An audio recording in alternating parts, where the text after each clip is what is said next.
What's going on, family? It's the entertainer, the motivator, the educator, Lucky Murray, back with another CHH Now, and I got a good friend here on the line.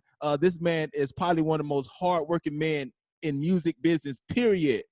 He is the owner and co-host of Radio UNT out of Orlando, Florida. We got Miguel on the line. Miguel, how you doing, my brother?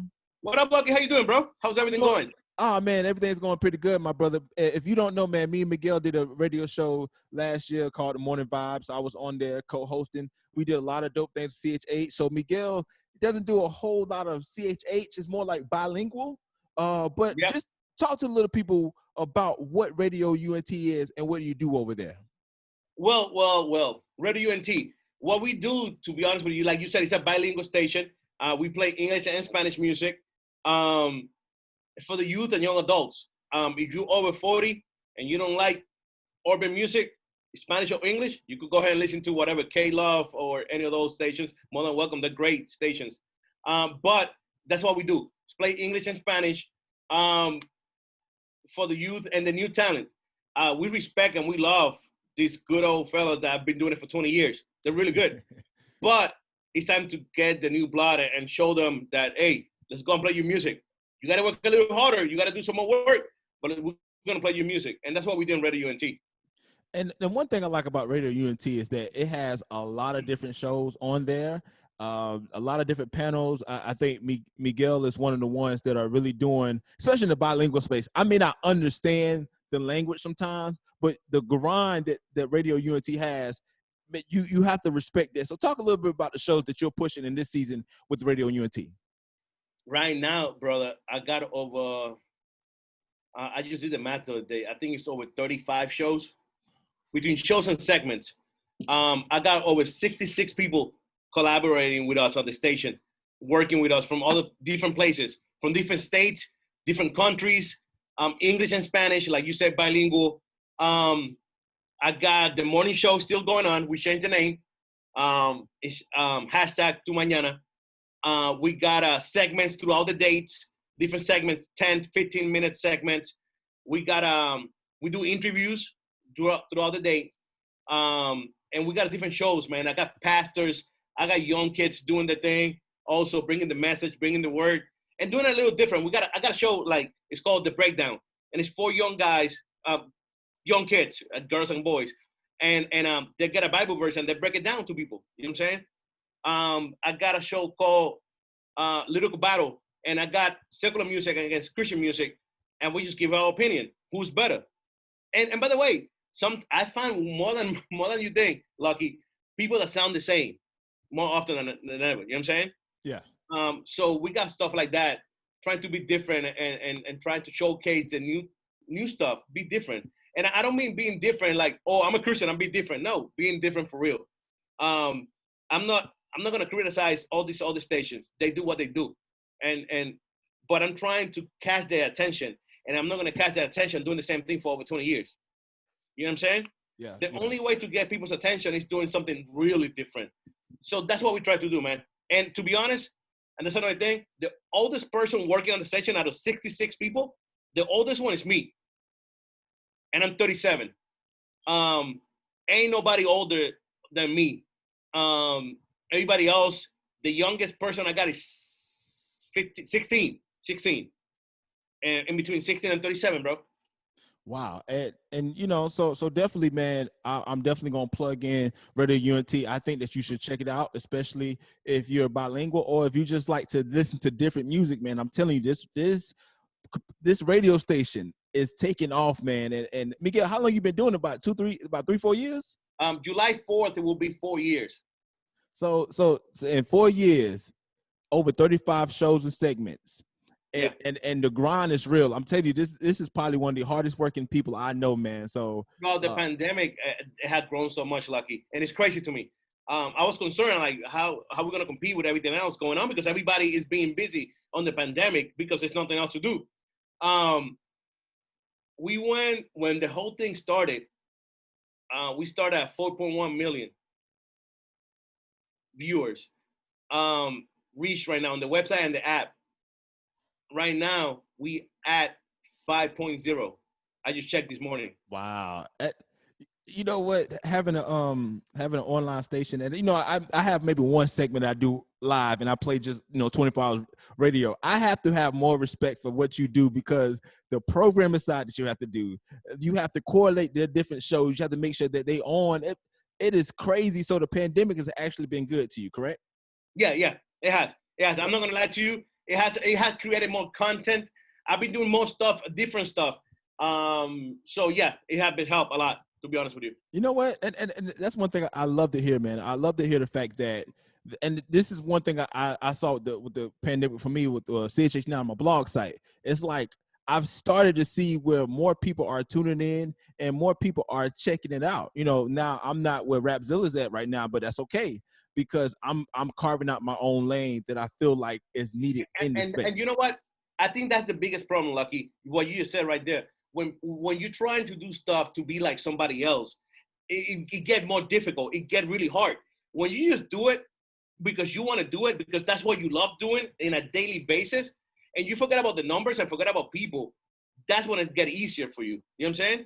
That's when you realize, I don't care. I'm just doing it because I love this. And if I get 10 people, amen. If I get 20,000, amen. If I get 1 million, amen. I'm just giving my best to these people. And that way they're enjoying what I'm doing because I'm giving them my best. Absolutely. One thing that helped me out, just being transparent is, starting the show, starting the station, and also starting the blog site was your story about how you did this for a while and you didn't even look at the numbers. You was just doing it. God just provided, it was a point of time where you did this solely as a full-time venture, providing for your family. So I'm like, man, if you can do it, anybody can. So talk a little bit about just continue to grind that way because it's easy to say, oh man, if 10 people listen to it until you look at your live 365 and 10 people are on the line and you're like, oh, this kind of sucks. You know what? At first it was really difficult. I'm not gonna lie to you. At first it was kind of difficult. I was worried because at first nobody knew who I was. So I started with maybe nobody. I was talking in the radio with nobody. And I guess I was too proud to ask other people for content at that time. So I had to create my own content. And so coming up with ideas, trying to be different from other people. Of course, I'm not going to lie to y'all. I watch all the shows, grab a little bit from here, a little bit from there, and then create my own thing. You feel me? But that was kind of difficult. And then I decided that I wasn't going to look at numbers whatsoever. It's like when you're losing weight and you don't want to weigh yourself because you're afraid that it's going to look like a fail. Yeah. Are you failing? So I didn't look at the numbers whatsoever for over a year, bro. Wow. I didn't look at the numbers over a year. And when I go back and look at the numbers, I remember my wife is checking the numbers for me and she's doing all the thing in the computer. And she's like, wait, yo, and she's like, do these numbers. And she gave me the calculator and I started doing the numbers. And I'm checking. And it hit over. I think at the moment it was 1.2 million. Wow. She like, yo, I think it looks, and it is, that we reached over 1.2 million people this past year. I'm like, wow. When I thought that nobody was listening, when I thought that nobody was paying attention, there was actually 1.2 million people listening. And it was crazy to me. It blew my mind that there was so many people paying attention. You know what I'm saying? One day I'm walking down the street, I'm going to eat at a restaurant, and this guy come on running, screaming my name. I'm like, who the heck is this? Like, yo, Radio UNT. And because now I became Radio UNT, I lost my name. I got a name. Now I'm with Radio UNT, by the way. So I'm like, yo, Radio UNT. I'm like, yeah, what's up? Bro, I'm listening to you right now. And he grabbed the phone, put it up, showed me that he was listening to us. Wow. You know what I'm saying? And I'm like, yo, this is crazy. You know what I'm saying? And that's why you do stuff like that. And that's why I encourage you. And I know that, man, when you put in the work, the results will speak for itself. And I like the fact that you said you didn't look at the numbers for a year because it's easy for us, especially in the social media age, to continue to refresh those numbers. Be like, oh, man, only 10 people was checking this out. That's not good at all. I know I was talking with this artist.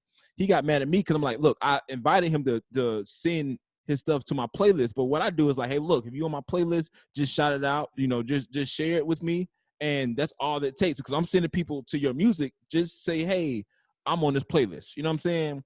And And he said, yo, just, submit it. You don't have to do anything. Just submit it. Just take any song you want to do. I'm like, well, that doesn't benefit me at all. Just I could do that any day. Miguel, I could take your song and put it on the playlist. But it doesn't I don't get anything out of it just by putting your song on there. You don't even know the song is on the playlist. And, we had the disagreement. I mean, not like an argument, but we agreed to disagree because he was like, yo, you benefit from good music. I'm like, no, you're not. I'm doing all the hard work by putting you on my playlist, and then people may find you on my playlist, and I'm growing it as well. So I think that we definitely have to just continue to grow, man, and grind. You know what I'm saying? And the people going to work with you that they're going to, and the people that's not going to work with you, they're not going to work with you. And you can't be saucy about it, because I had to learn that the hard way. That's another thing. The hard way, we have to learn that. We have to learn that not everybody's going to work with you. I got guys that I reach out to and I said, you want to do a show now? Like, nah, bro, I don't believe in that internet stuff. That's whack. You do that? FM, and all right, bro, FM. Good for you, bro. Keep going. You know what I'm saying? And nowadays, they're asking for interviews. I'm like, now you got to go in the wait list. You know what I'm saying? Yeah. And not because I want to be a pain in the butt. It's because it's a wait list now. You at first, you didn't believe in it. Now, it's a wait list. It is what it is. And people don't realize with internet radio, is you still got to work. You still have to grind. And the matter of the fact is that you on the same playing field as FM and AM, and FM and AM is trying to get the numbers that you're getting right now with internet, because not everybody can get the numbers that you're getting. And then, bro, I'm gonna tell you something. I'm gonna tell you a few things, and it's straight honest. An FM station and AM station, because they are so, people mentality is so wrong. The older crowd is the one that put money into stuff. Younger kids, they don't put money into stuff because they growing up. They're just maturing and they don't know any better. You know what I'm saying? So the older crowd is the one that put money into stuff. So all they know is the FM and AM station. So all the money, all the sponsorship, all the commercials, all that, they go to them. They don't believe in the online stations because they don't think that it's gonna work. What they don't know, because they don't see it and they don't understand it, is that everybody and the mother is moving into online. Mm-hmm. Why do you think that all the radio station, whoever you want to name, whatever station it is, you have the FM, and then boom, they got an app. You know what I'm saying? Yeah. Even TV channels, they got the TV channel, and what they got? They got an app.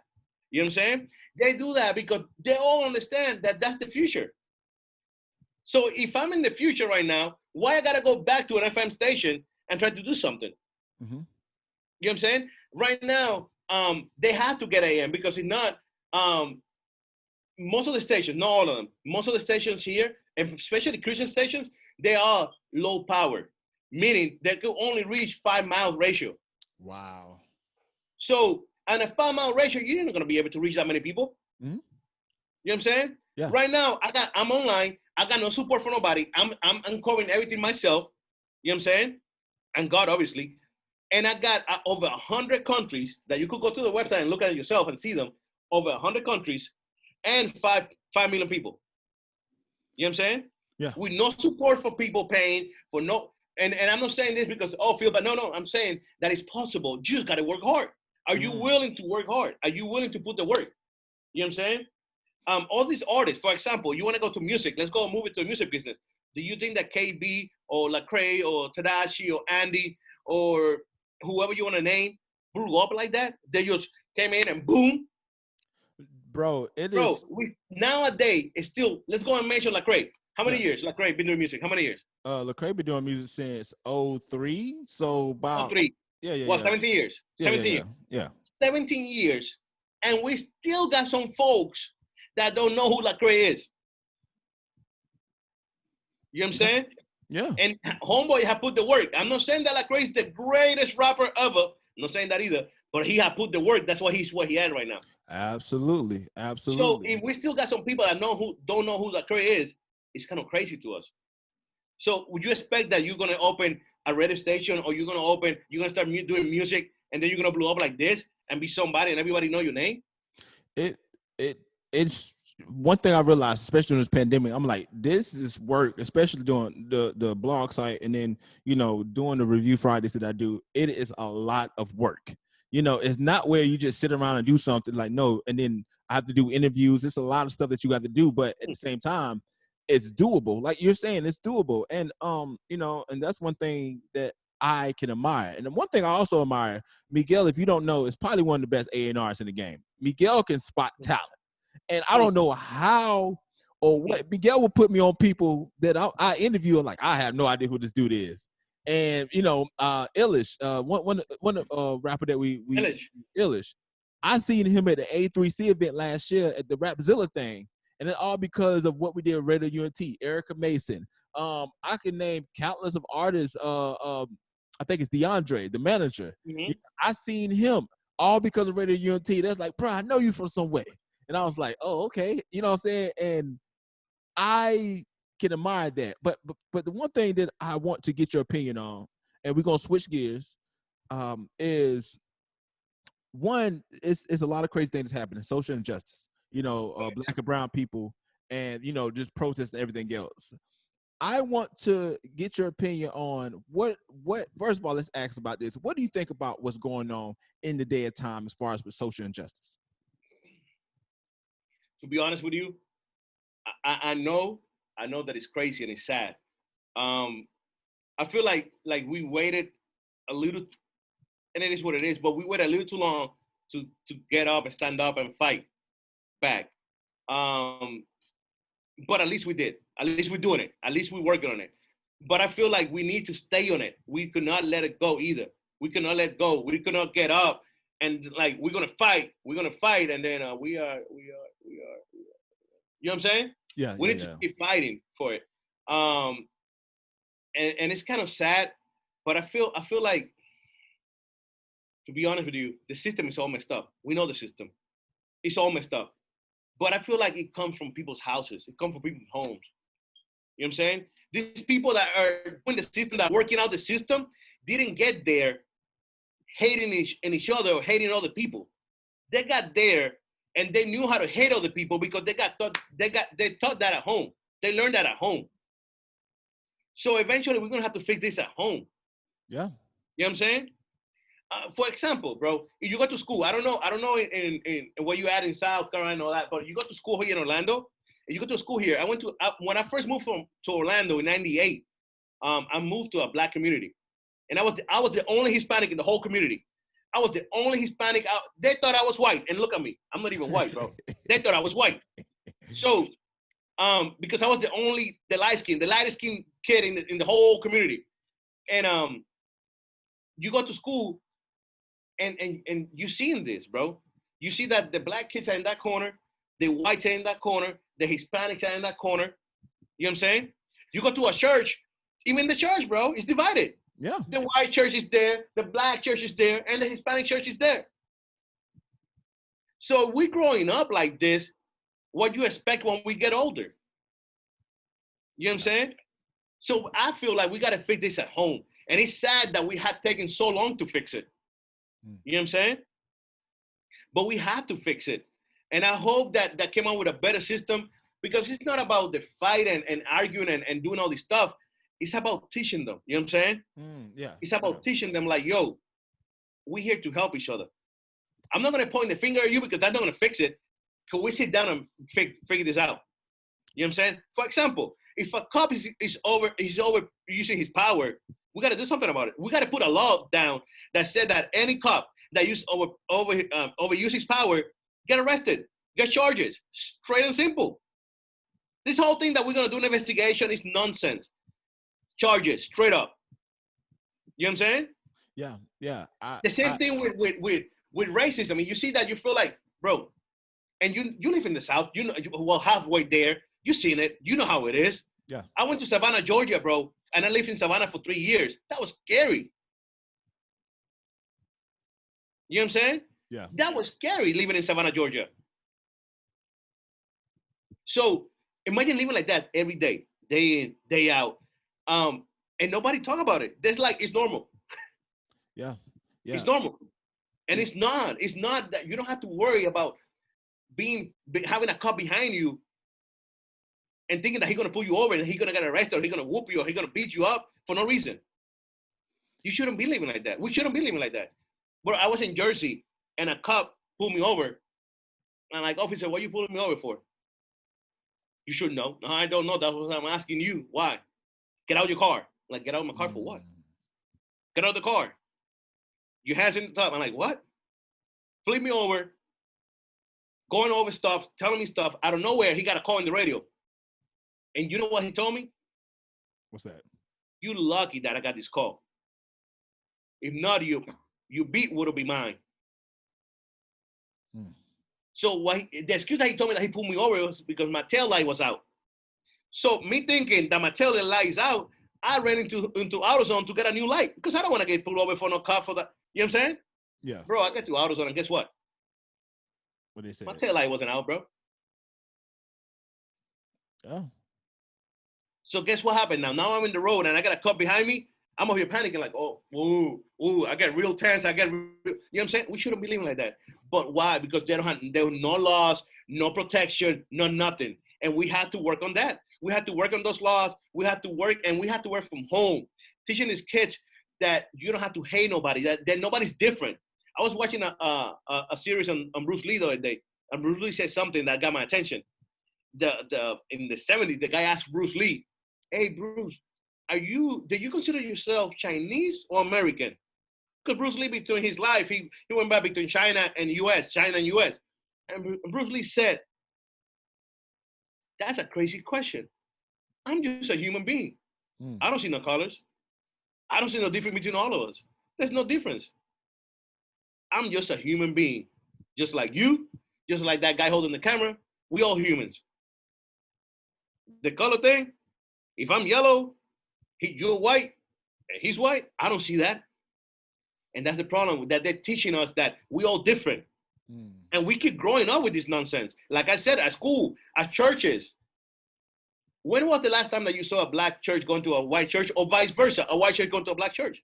I seen it. It's been a minute, but it was very awkward. It was almost awkward. It was you like, don't even know how to act. You don't even know how to act. Everybody looked tense. Yeah. You know what I'm saying? Why? Because they're teaching us that we got to be separated. We got to be divided. And the whole division is messing up the whole thing. Yeah. Even in my small town in South Carolina, Fountain Inn, it's like, the churches try to work together, but you can kind of tell like, oh man, this is weird. And the one thing that I think I was watching the Cruise Hip Hop Corner or whatever, and I didn't watch the whole video because I'm a believer of, hey, look, we have to do more than just, I think protest is awesome. Peace. Yeah, they work. Yeah. Mm-hmm. Yeah. I hate the looting. And I hate because it's like on one end you're trying to fight something, on the other end you're giving them a reason, like, you see, they're animals, you see what they're doing. I think there should be a balance. I think that it needs to be a vocal movement. Oneness is not that, but I do not agree with the notion of, hey, we can fight back without being violent. And I sense that, watching, like, I didn't watch the whole video, but I cannot agree with somebody that says, hey, look, we have to be violence with them, because that's not going to work either. Because at the end of the day, it's like, look, we need a way where we can, like you said, change laws, but the fight has to continue on. They can't stop once it's died down, because it's going to die down. It always die down. Yep. And right now, everybody is knee-jerk reaction. Oh, the cops did something, let's throw them in jail.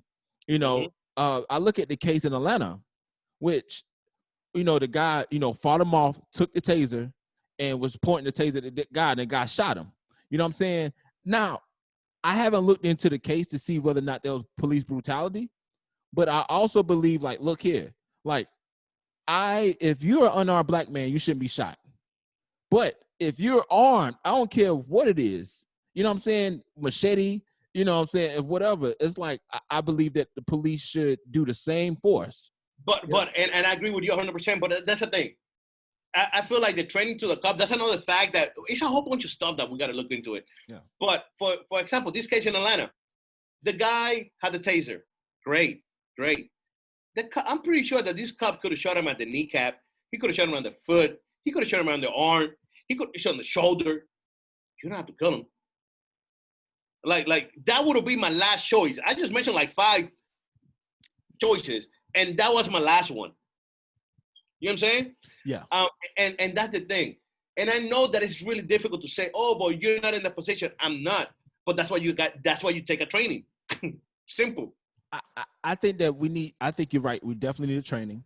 You know what I'm saying? Because out of the thing in Atlanta, out of George Floyd or out of Ahmaud Arbery, you know what I'm saying? I'm like, look, kid, you got to understand, like, we're high tense. So the police chief, I think the police chief, it's just police are being fired. She got fired.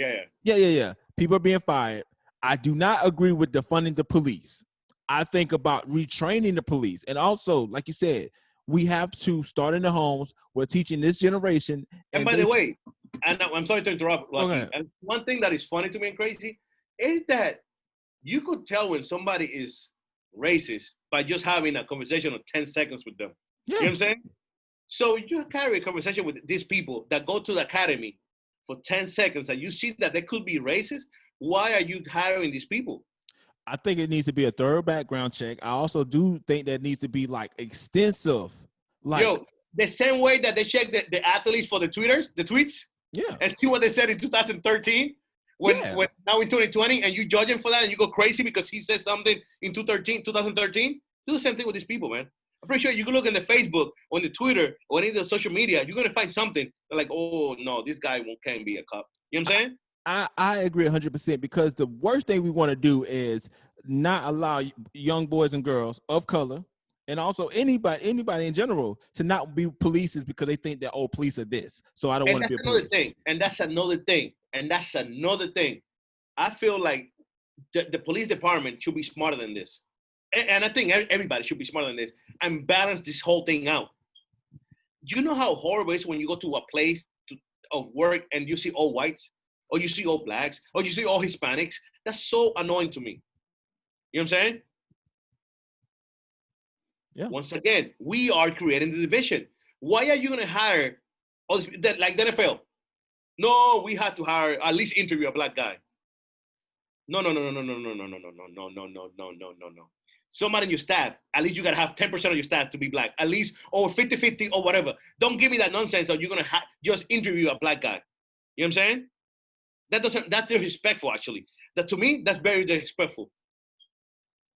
Because it may feel like I'm gonna call Lucky. Hey, Lucky, you black. I need to interview you, bro. Just to make it fair. Thank you. Bye. Yeah. That's technically what it is. Yeah, it's when most of your players are, I think 70-80% are black, and less than 5% are like head coaches or GMs or whatever. Bro, we only got 2 black head coaches, three black head coaches in the NFL.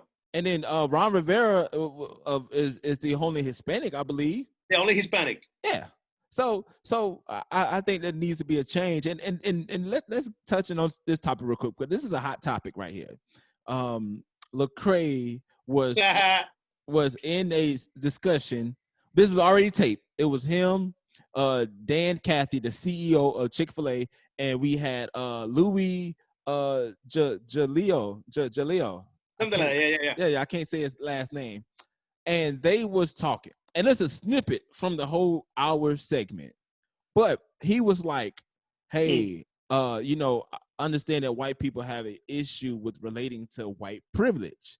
And let's not call it white privilege, but white blessing, because I as a white man, to benefit from all the hard work and off the backs of the slaves. And I didn't see Lecrae. I think Lecrae did have a response, but I didn't see that. But you see Lecrae kind of agreeing, not agreeing like yeah, but it's like it's in real time. Because I'll be honest with you. I'm gonna be honest with you, bro. I don't know why Lecrae let himself be put in those type of situations. You know what I'm saying? Like back in the day with Sway and that great question. Now you got yourself in this situation, and I don't think that he know how to handle these type of situations. We see Lecrae. I'm not saying that he don't know how to speak, because he's doing very well. Yeah. He's speaking out very well. He's doing a great job. Keep it up, bro. He's doing good. Whenever it's already set up, like whenever you got the camera and you know exactly what you're gonna say, he's doing great. Whenever he's put in these situations that is type of interviewing or having a conversation, I don't think he knows how to handle that. The way he reacted to me It was a little weird because this is his reaction. Bro, what are you talking about? First of all, I would myself, I would be flipping tables, something like this. You know what I'm saying? Yeah. Because you just use a very racist term and use it as a blessing, like it was something great and good. And now I'm sitting here and I'm going like this. That is crazy to me. I don't know why. I didn't want to be honest with you. I didn't watch the whole thing either. Because when I saw Lecrae going like this, I'm like, no, he didn't again. No, he didn't. No, he didn't. I switched it. I even took it off. It's difficult because one, it's like this. You're in the room with some powerful people. You know what I'm saying? And I don't know. For me, I'm agreements with you. I can see where Lecrae processes in real time and kind of have to process it. But at the same time, it's like, look, dude, right now, white. You know what I think it is? Huh? What's up? You know what I think it is? That he knows that he's in a position right now that he cannot afford to say what he thinks. He's in a position right now that he got to watch and calculate everything that he's saying. Because whatever he say could be used against him. It's like talking to a cop. You know what I'm saying? Yeah. So he got to be really careful what he's saying. But I feel like nowadays, you don't have to be careful, bro. That's our old mentality, that you have to be careful what you're saying. Besides that, you have to be respectful. That's one thing. Just be respectful. You could say what you think. Yeah. You have that right. Just be respectful. You're going to tell this guy, yo, pastor, that right there was crazy. You calling racism a blessing, blow my mind how you could see that. Yeah. It's crazy. It's very disrespectful to me that I'm sitting in front of you, and it's very disrespectful to everybody else that is going to watch and listen to this. That's it, bro. And I know, and it's really easy for me to say that because I'm not there right now. But it seems like it's a pattern with Lecrae. Every time that he put himself in these situations, he don't know how to handle them. It didn't have the great look. And for me, I'm watching it, and you want him to say something because it's like, for this pastor should know, that's like you going to Germany, going to the Jews and be like, yo, you know what? It's a blessing that we, put y'all in. Exactly what it was. That's exactly how he said it, exactly how it sounds. Concentration camps, but y'all died, but we had this big old we got this history that we can tell and we can enjoy it. It's like, no, like that's not what we're here for. And I think that for me, and it's kind of weird, is Lecrae was the only black guy on there. You have two really wealthy white men that was on the panel. Let's keep it funky. You know what I'm saying? Dan, Kathy, anybody with the last name Kathy is associated with Chick-fil-A. Chick-fil-A is a privately owned company, right? The Cathys are billionaires. This mega pastor probably has money as well. He's a pastor of a mega church, right? And then you have Lecrae. I'm not saying that Lecrae was the token black guy. I don't want to put that situation on him, but it looks like, okay, you're back against the wall. And it seemed like he was thinking about this for a while. So that's another thing. If you see yourself in that situation, Lucky, I wouldn't put myself in that situation. That's true. Because everything's against me. Everything's against me. I'm going there to lose that game. It's like you in the NBA Finals and you are like 6 players down. You know what I'm saying? Yep. You know you're losing. You could be Michael Jordan, all you want, but you 6 players down. I'm losing. I ain't playing this game, bro. And the funny thing is that Lecrae probably said some very great stuff throughout the whole hour thing. But at the same time, when that little snippet came out, and it's only like a 2-minute snippet, people took that and ran with it. And when I seen Lecrae's Twitter, it went crazy. Like, why you ain't say nothing and blah, blah, blah, blah, blah. And I think for me, eventually Lecrae is going to say something. I think he has to, because it's like, there's no way you can let this ride. You know what I'm saying? Like I personally myself, I don't see anything that's a blessing. I mean, of course, I have God bless, the situation of slavery. I mean, that's self-explanatory, yeah, because of the simple, but I don't think that's nothing that you should say, especially during this time. You know what I'm saying? Like, that's like self-explanatory. That's like with Egypt and the Israelites, okay? God was still with the Israelites, even though they were in slavery to the Egyptians. And that's like the Israel. I mean, I thought that was crazy, man. So He was. I think that man, but it's crazy, bro. But the one thing I my last question, because I know you're a busy man, but one thing I love to talk to you about is the state of Christian hip hop.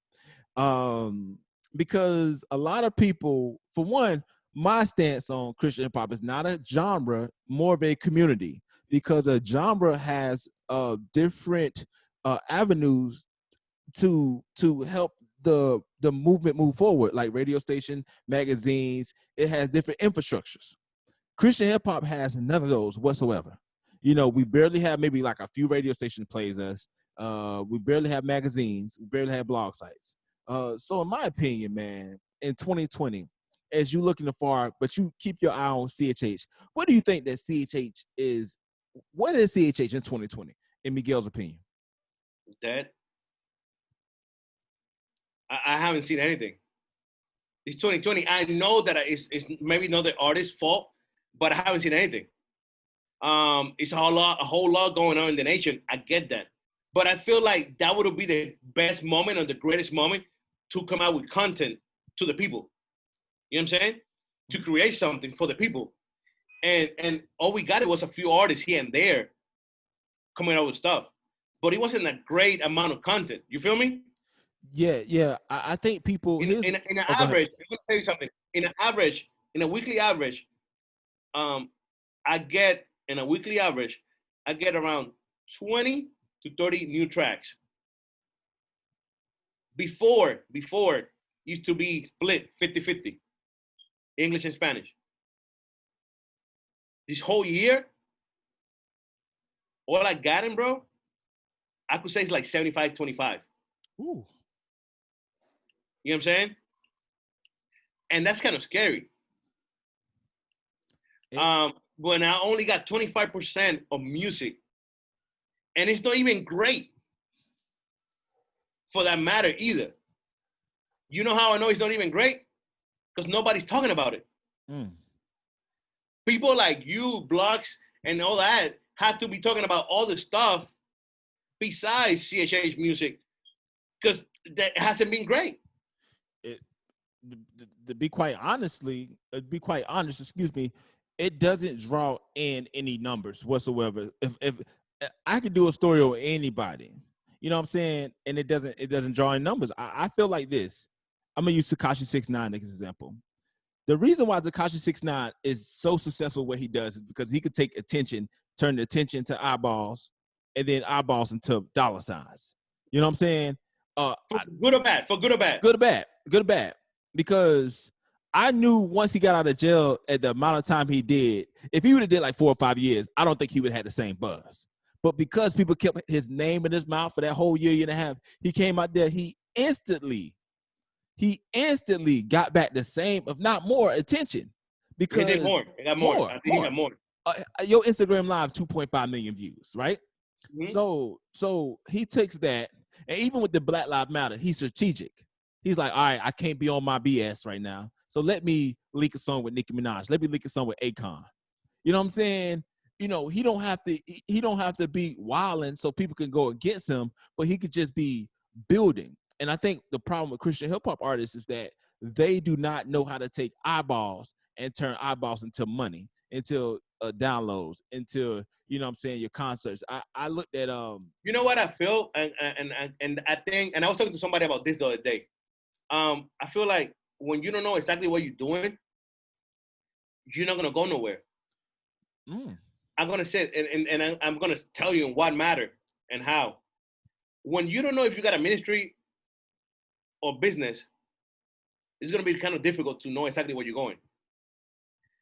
Some of these people worry about, I got a business, and then you don't get the support from the church, and they get upset because your music is only gonna get support from the church because of the type of music you make it. Yeah. So you're not gonna get the support from the church because you said it yourself. That's a business. The church is not gonna support a business because they gotta support their own business. The church. Yeah. You know what I'm saying? Yeah. So for that matter, you need to know exactly what you have, a ministry or business. If you got a ministry, you're gonna get the support from the church, and you're gonna get a few dollars here and there from the church. If you got a business, run it as a business. Don't worry about it. But to start up a business, it's gonna take a minute. And they don't have that patience. They think, like I said, like music is like popcorn. You put it in the microwave for 3 minutes and boom, it come out good. And it doesn't work like that. You don't have to make, how many people, how many new artists have come out and make a track with KB or Lecrae himself or Andy or give me one name, Social Club or NF. No, NF don't do that. But any of those people, and they think that they're gonna make it because they got one track with them. It doesn't work like that, bro. No. Because you have one track with them and they made it dope, it doesn't mean that your music is dope. It doesn't mean that you're making good music. Because you got one good track with these people and then you got 7 other ones that are trash. Because you never work on that. Because you never put effort and work on your music. It's one thing, and then I'm glad I got you because I got something that popped in my head. Is the one thing that artists think that they're God's given gift to the world. But I also think that too, artists need a way of being heard and kind of getting feedback. And one thing that I've seen and noticed is that, you know, on Beat Music, right? He does the Critique Fridays for Rapzilla. And he said, basically, he just came out on Twitter and said, look, man, the, you know, amount of verbal abuse I get on there is crazy, especially with somebody with mental health, right? And my argument was this. I understand that name calling shouldn't be said, especially when it comes to somebody critiquing music.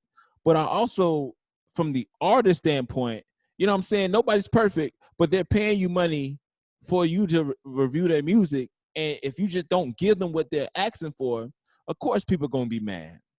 So what do you, my question is, what is your advice? Not advice, but what do you think about artists who submit their music through like review shows or whatever to be reviewed? You know, some of them are paid, some of them are not, and them getting mad if they don't give you the review that you're looking for. I went through this the other day, a few weeks back on Radio UNT. I didn't do reviews no more. I had a show, it was called Copy Paste.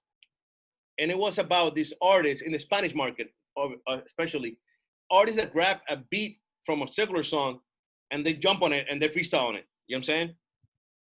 And then doing that a lot. They're grabbing a secular beat and then jumping on it and putting bars on that. You know what I'm saying?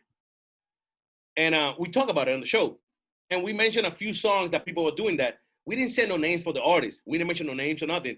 Some of these artists got really offended, bro. They started writing to us, to all of us. It was like 5 of us in there. Writing to us like, oh, you pointing fingers, you judging us, you talking bad about us. Bro, we wasn't. It's just my opinion. Music is music. Don't tell me that it's your ministry. If it cannot be your ministry, especially in this case, when you're grabbing a secular song and you're jumping on it, that is not a ministry, bro. That is you trying to get a clout from that track because it's getting very popular in the secular world. So you're trying to get clout from it, so you're jumping on it. That is not a ministry. That is just straight up business. And as business, it comes with it, bro. You better take it then. You know what I'm saying?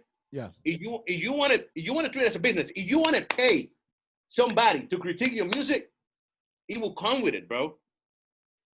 You know what I'm saying? Yeah. If you're gonna pay somebody to tell you what you think, and you're that smart to pay somebody, I don't want to say nothing.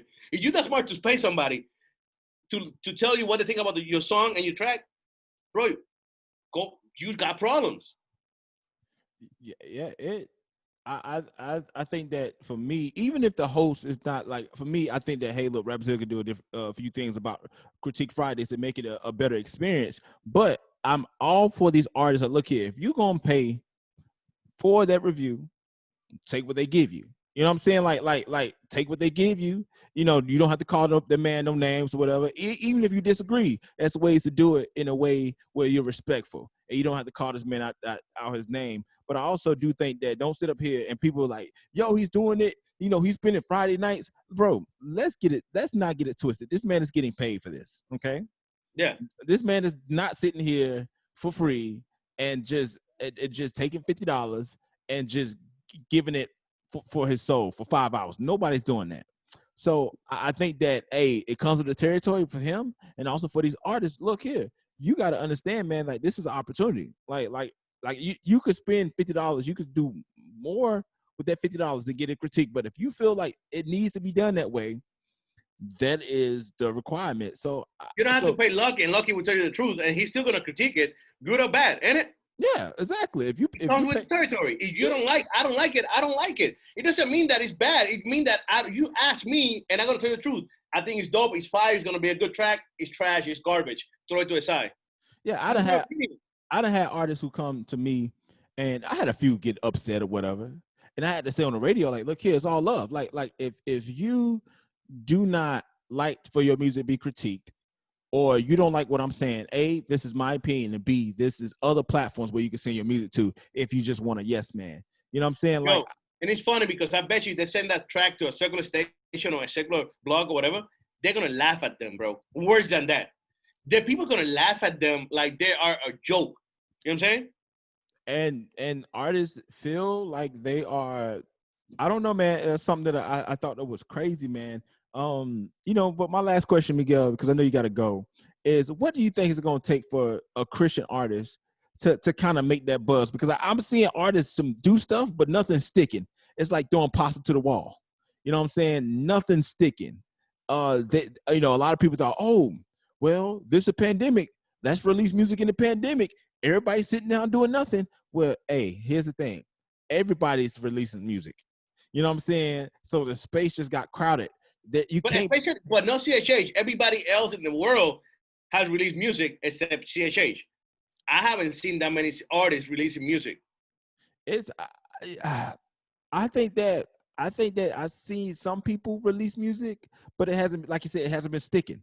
No, whatsoever. Not even stick in nothing. No. To be honest with you, Lucky, to answer your question, bro. They have to make the impact that they want to make. They have, believe it or not, bro, they have to remove that label of Christian music. Music is music, bro. Music is music. Lauren Daigle didn't get there because she said she was doing Christian music. She was doing music. Her message, even though she's sometimes sound confused, her message speaks for herself. You know what I'm saying? Absolutely. People love her music, not because she's a Christian singer, because she's doing great music. I think I agree 100%. I think that I was talking to this DJ. He used to DJ Lecrae, and I was saying, look here, I think that Christian hip hop is hip hop in general, and I think what we did with Christian hip hop was we made it into flag football, right? We took everything that's good about hip hop out of it and made it like a contact safe sport. So, there's no competition. There's people ain't trying to go after people. I'm not saying in like a disrespectful way, but I'm like, hip hop is based off list. It's based off, who's better. People want to be better. You know what I'm saying? And hip hop is drawn from healthy competition. You know what I'm saying? Like, oh, they got a nice crew. Oh, we're going to be nicer. And then that elevated everybody else. But in Christian hip hop, you cannot battle or have competition with another artist because they're Christian. You bet not say who's the best, because we're all God's children and everybody's the best. And I think that until we can figure out that Christian hip hop is hip hop, it's just a different space in hip hop, but all together is hip hop. Your goal shouldn't be, I want to make it on Rapzilla. Your goal should be like, I want to dominate hip hop in general. Toby Nwigwe did not just say, I just want to make it to Rapzilla. I'm good. To Rapzilla, exactly. And that's my point. You're not gonna make it outside this bubble that we had created. It's like we knew about the pandemic before the pandemic, and we created this bubble, and we don't like to get out of the bubble. You know what I'm saying? Because the life outside the bubble is real.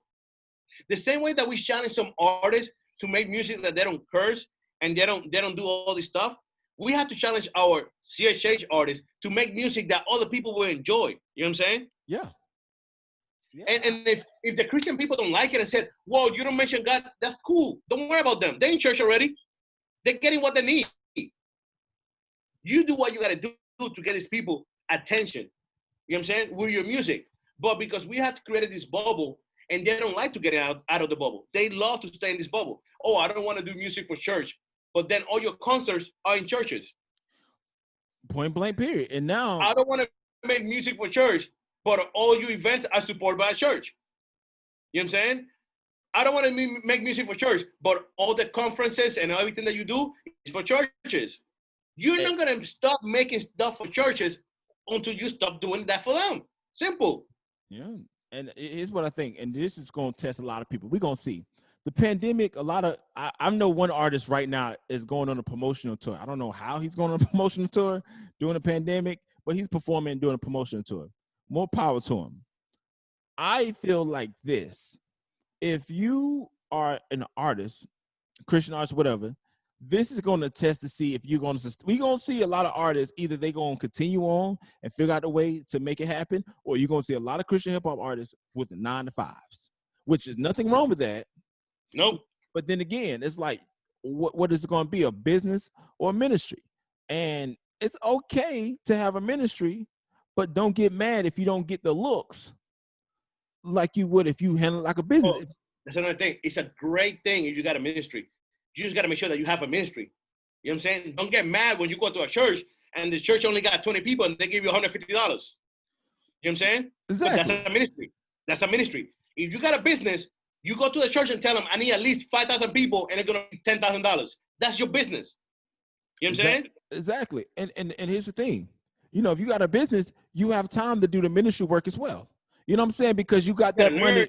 Yes. You got that money that's flowing in. So let's say you do a concert like a college or whatever, and you got a church that want to bring you in. But because you got this college going on and you got that money flowing in, you can be like, yo, I can do this for whatever your budget is because I already got something situation happening. So, man, that's dope, man. We got to do this again, man. But Miguel, man, where can people find you at with Radio UNT? The website, radiount.net, radiount.net. Social media will be Radio UNT. Just put Radio UNT, you find them. And like I said, guys, if you're an artist who loves, you know what I'm saying, just different things, you know, I would highly suggest you submit your music through Radio UNT. But I'm gonna have to warn you, Miguel is not as nice as me. You know what I'm saying? Miguel will tell you straight up. I mean, we'll tell you straight up. There? Hey, I'm right here. You got me? Hello? Lucky. Oh man. Hold on. So I think right now it's froze on me. But again, it's the entertainer, the motivated, the educator, Lucky Murray here with Miguel from Radio UNT. Thank y'all so much. Have a little difficulties right now. But until next time, people.